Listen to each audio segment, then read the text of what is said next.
sé si en otras civilizaciones, en otras etapas de la historia humana, la gente ha estado tan presa del miedo como vivimos nosotros ahora.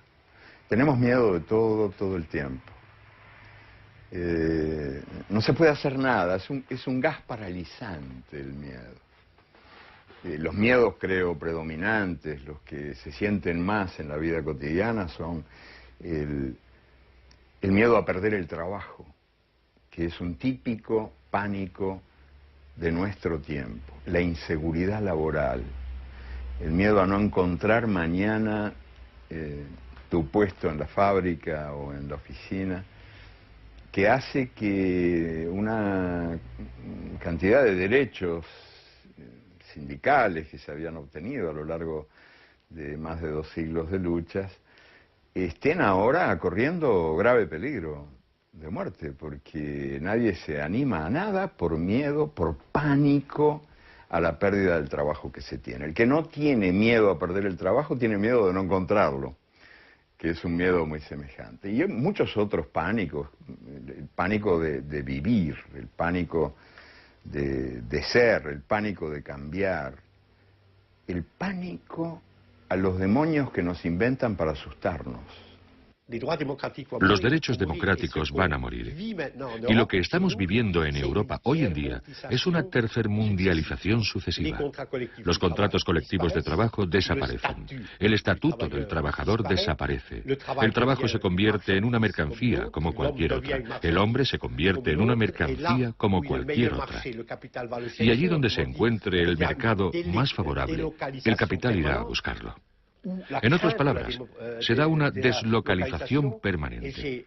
Y el miedo a la deslocalización hace que el trabajador europeo o la trabajadora europea tengan miedo, se angustien por la posibilidad de perder su trabajo. En la Unión Europea, que es la potencia económica más fuerte que el mundo haya conocido, con 400 millones de trabajadores y de consumidores de muy alto nivel en sus 25 países, hoy en día hay 19 millones de parados permanentes, con una probabilidad muy alta de no encontrar trabajo, que están excluidos.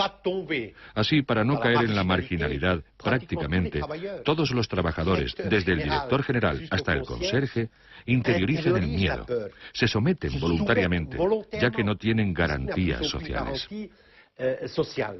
El trabajo hoy por hoy vale menos que la basura. Impunemente los empresarios deciden quién trabaja, quién no trabaja y cuánto se trabaja. Se trabaja cada vez más a cambio de menos, cada vez más horas a cambio de un salario menor. Algunos derechos conquistados en muchas batallas difíciles a lo largo del tiempo, como el derecho a la sindicalización, se violan hoy día con escandalosa impunidad. Ese es un derecho aniquilado por la máquina de la muerte en el mundo de hoy. Es una máquina de exterminar derechos que ha convertido al trabajador en un mendigo de empleo, en un mendigo de salario. El año pasado, las 500 sociedades multinacionales mayores del mundo, las 500 más grandes, controlaron el 52% del Producto Mundial Bruto.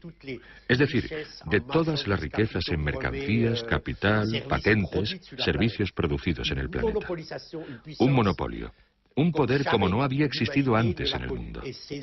Y los hombres que forman parte de esa oligarquía transcontinental actúan exclusivamente según los principios de maximalización del beneficio. Lo que hay que romper es esta violencia estructural.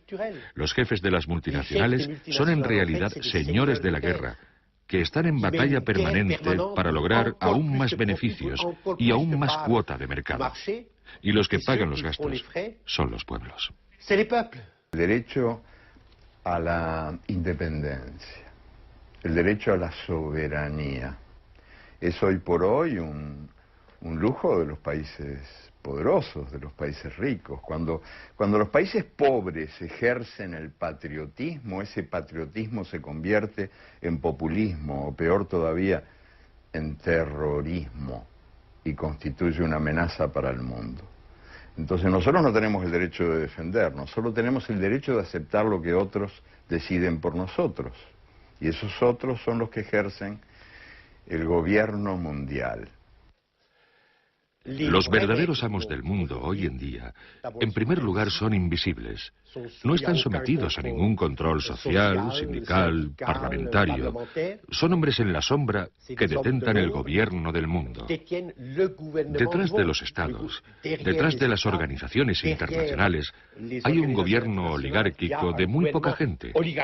Muy poca gente, pero que cuenta con una potencia, una influencia, un control social sobre la humanidad, como jamás un papa, ni un emperador, ni rey alguno han tenido a lo largo de la historia de los hombres.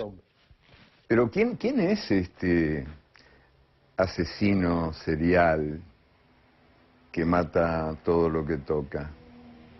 Habría que meterlo preso, se me ocurre, pero ocurre que no se puede meter preso a este asesino serial porque él tiene las llaves de todas las cárceles y porque es un sistema universal de poder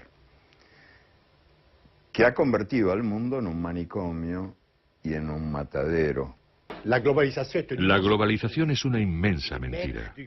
Los amos del gran capital, que dirigen el mecanismo de la globalización, dicen: vamos a crear una economía unificada por todo el mundo y así todos podrán disfrutar de las riquezas, de los progresos científicos, de los progresos del comercio, de los progresos de la libertad. Lo que sucede en realidad, si observamos la economía, es que existe una economía de archipiélagos que la globalización ha creado. Existen algunos islotes extremadamente ricos, extremadamente poderosos, y continentes enteros que desaparecen en la oscuridad.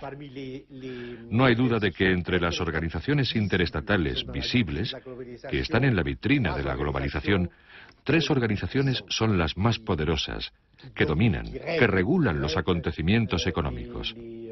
Son el Banco Mundial, el Fondo Monetario Internacional y la Organización Mundial del Comercio.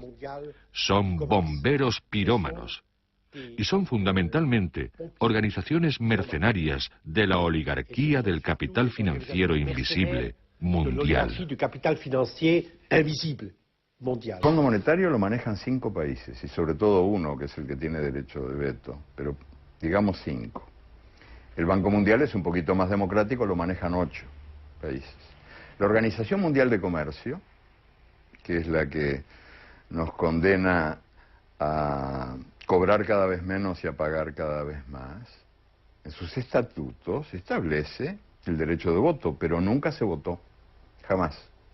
Hasta hace 30 años, 40 años,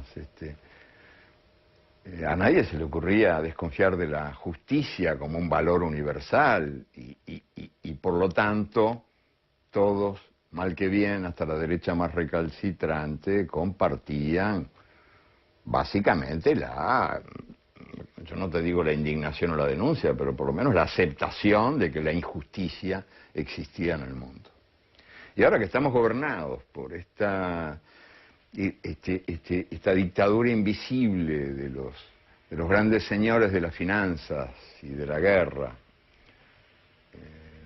los guerreros y los banqueros que mandan en el mundo y que usurpan una palabra hermosa como era comunidad internacional, lindísima palabra, lindísima expresión, la comunidad internacional que ahora nombra a los banqueros y a los guerreros. Comunidad internacional es el poder que ejercen los banqueros y los guerreros. Bueno, pues en otros tiempos se admitía que un mundo que genera pobreza es un mundo injusto.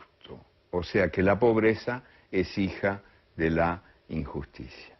Hoy por hoy es cada vez más raro escucharlo, porque resulta que la injusticia ha dejado de existir.